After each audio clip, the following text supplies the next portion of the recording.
ធ្លាក់ព្រិលបងប្អូន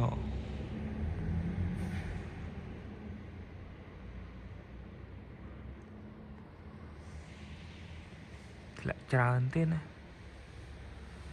មើលព្រឹកពិបាករុញទៀតហើយហ្នឹងមើលបងប្អូននេះមុខរោងចក្រខ្ញុំពេលយប់ចឹងមើលអត់ឃើញនឹងសឹកព្រិលសត្វទាវាយំមកវាតិចវាខែតិចសត្វនៅក្រៅវាតិចវាដែរវាយំ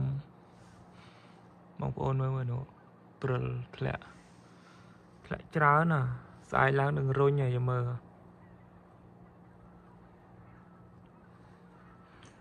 នោះសលេងទាយំទាវាតិចវាអ្នកមិនដែលឃើញព្រិលប៉ុន្តែថតពេលយប់មិនឃើញទេបើថតពេលថ្ងៃសោះក្បោះ